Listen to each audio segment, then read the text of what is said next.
Tell us about Airbnb. How did you get involved with that company? So eBay and Amazon started in the mid-1990s. Bunches of others started selling products around the same time. In fact, Match.com started thinking about how to facilitate dates in the mid-1990s.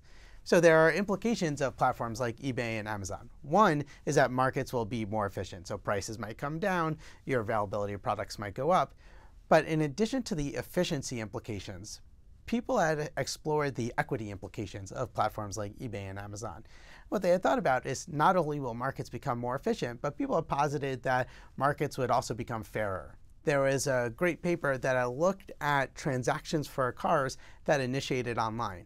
And they had hypothesized that by buying this online, where you're not kind of face-to-face and looking at the person, that you might get rid of a lot of the discrimination. And in fact, what they found is that in offline purchases, they saw the same types of discrimination that they had seen before. But in online purchases, that they had seen most of this discrimination had gone away. And when you look at a platform like Airbnb, they're making very different design choices. They're showing you not only the listing where you might stay, but the person you might stay with. They're giving hosts a lot of flexibility about who was going to stay with them. And we ran an experiment in which we tested for discrimination on the platform, and we found that. How did you do that?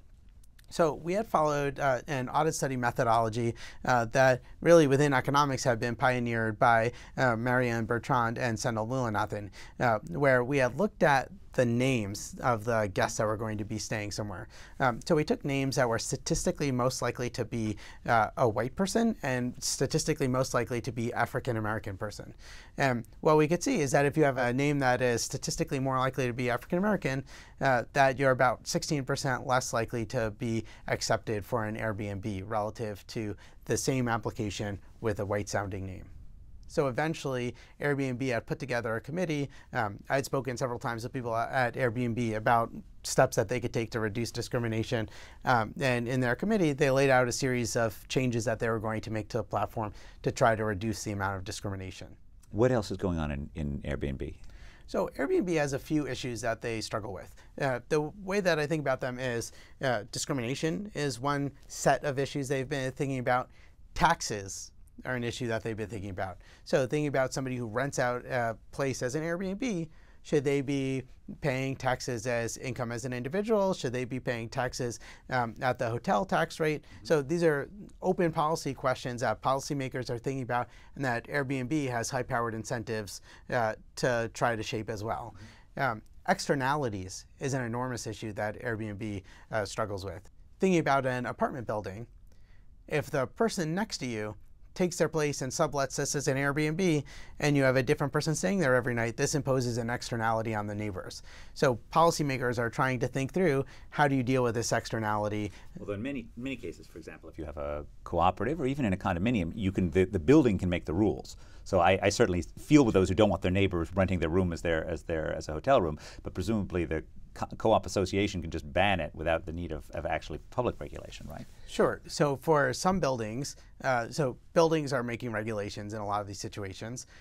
Cities are also getting involved in what the regulation should be.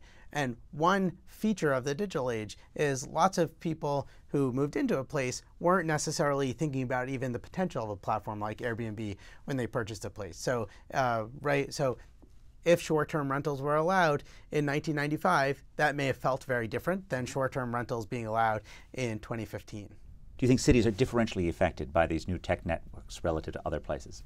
So when we think about some of the first generation of online platforms, think about Skype, Amazon, eBay, these disproportionately you might have thought would help people who are living outside of cities. Somebody who could now order something from a city that otherwise would have been unavailable. Somebody who could telecommute from a place that previously would have been inaccessible.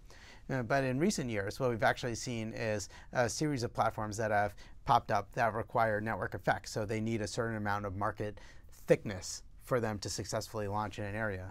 And those platforms... Why Uber starts in San Francisco, right? Exactly, why Uber starts in San Francisco and why so many platforms start in San Francisco and New York and not in more rural areas.